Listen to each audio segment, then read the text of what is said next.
សូមគោរពជំរាបសួរនិងស្វាគមន៍បងប្អូនសាយថ្មីមកកាន់ការវិភាគហាងឆេមីអន្តរជាតិសម្រាប់ថ្ងៃទី17ខែសីហាឆ្នាំ2026ហាងឆេមីសប្តាហ៍មុនគឺប្រែប្រួលជាលក្ខណៈ correction ឬក៏ consolidation ចន្លោះតំបន់4300ទៅកាន់តំបន់4400អញ្ចឹងថ្ងៃនេះគឺមានស្ថិតនៅលើតម្លៃ4390ដុល្លារនៅក្នុង1អោនស្មើប្រហែលតម្លៃហាងឆេមីខ្មែរយើងគឺ5289ដុល្លារនៅក្នុង1តម្លឹងឬក៏528ដុល្លារនៅក្នុង1ជីបាទអញ្ចឹងហាងឆេមីឥឡូវនេះគឺបានរក្សាការប្រែប្រួលចន្លោះ consolidation ឬក៏យើងហៅថា sideways សិនពីព្រោះកាលពី2សប្តាហ៍មុនមាសបានឡើងមកខ្លាំងមែនទែនរហូតដល់ទៅទីជាង400ដុល្លារក្នុង1អោនតោះឥឡូវចូលដល់ការវិភាគបច្ចេកទេសដើម្បីរកតំបន់ទិញលក់វិញម្ដងបាទអញ្ចឹងទិសដៅរបស់មាសនៅពេលនេះគឺនៅតែរក្សា bullish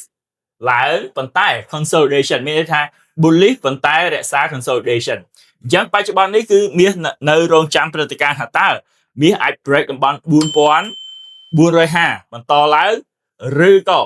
បកចុះមកវិញទៅរកតំបន់4200បាទអញ្ចឹងសម្រាប់ថ្ងៃនេះមាសនៅដើមសប្តាហ៍នេះគឺថាអាចនឹងប្រែប្រួលចន្លោះតំបន់4360ទៅកាន់តំបន់4450អញ្ចឹងចន្លោះ100ដុល្លារក្នុង1អោនអញ្ចឹងតំបន់ទី1បងប្អូនអាចរងចាំទិញបានគឺតំបន់ដែលយើងរងចាំទិញគឺ4360មកកាន់តំបន់4350អញ្ចឹងកន្លែងនេះគឺជាកន្លែងដែលទីផ្សារបាន respect បាទឬក៏ជា resistance មួយល្អមែនទែនក្នុងការរងចាំទិញសម្រាប់ថ្ងៃនេះហើយកាលពីព្រឹកមិញនេះមាសបានឡើងមកចែកតំបន់4100រួចទៅហើយតែពិតវាគឺជាតំបន់លក់កាលពីថ្ងៃសុក្ររបស់យើងអញ្ចឹងព្រឹកនេះគឺឡើងមកដល់ហើយអញ្ចឹងយើងរំកិលការលក់ទៅលើបន្តទៀតបាទអញ្ចឹងសម្រាប់តំបន់ទិញទី2គឺតំបន់4315មកកាន់តំបន់4300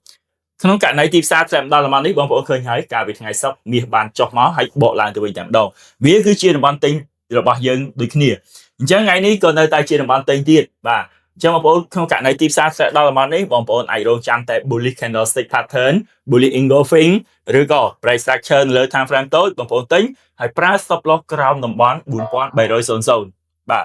និងតំបន់ទិញទី3គឺតំបន់4270មកកាន់តំបន់4208ឡើយនេះគឺល្អមែនតើក្នុងការទិញប៉ុន្តែទីផ្សារអត់បានធ្លាក់ម្ដងទៀតទេក្នុងករណីធ្លាក់ម្ដងទៀតបងប្អូននៅតែអាចរងចាំទិញតំបន់នេះបានហើយប្រើ stop loss ក្រោមតំបន់4270ដុល្លារនៅក្នុង1អោនបាទសម្រាប់តំបន់លក់បាទតំបន់លក់ដោយសារតែបច្ចុប្បន្នយើងដឹងហើយថាទិសដៅគឺនៅតែ bullish ប៉ុន្តែ consolidation មានថាកែបង្រួមតម្លៃដើម្បីបន្ត trend ឬក៏ reversal មកវិញដូច្នេះហើយតំបន់លក់ទី1របស់យើងគឺនៅដដែលគឺជា resistance របស់យើងគឺ4435ទៅកាន់តំបន់4450ក្នុងករណីទីផ្សារដល់តំបន់នេះបងប្អូនអាចប្រើ sell limit ក៏បានឬក៏រងចាំឲ្យមាន bearish candlestick pattern ណាមួយចាំមកចូលហើយប្រើ stop loss តែម្ដងតំបន់លក់ទី2របស់យើងគឺតំបន់4490ទៅកាន់តំបន់4500កន្លែងនេះក៏សំខាន់ពីព្រោះវាជា psychology level និងជា resistance ក្នុងករណីទីផ្សារអាចឡើងដល់តំបន់4500បងប្អូនអាចរងចាំលក់បានប្រើ sell limit ក៏បានរងចាំ bearish candlestick ក៏បានដែរបាទនិងតំបន់លក់ទី3ចុងក្រោយរបស់យើងគឺតំបន់4550ទៅកាន់តំបន់4560កន្លែងនេះអាចរៀងនៅខ្ពស់បើធៀបពីតម្លៃឥឡូវទៅវាចូលជាង100ដុល្លារក្នុង1អោនអញ្ចឹង4000ចាប់ពីចន្លោះ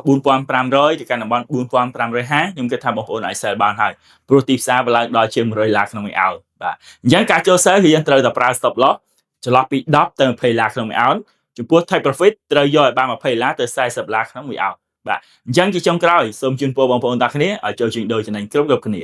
សូមអរគុណ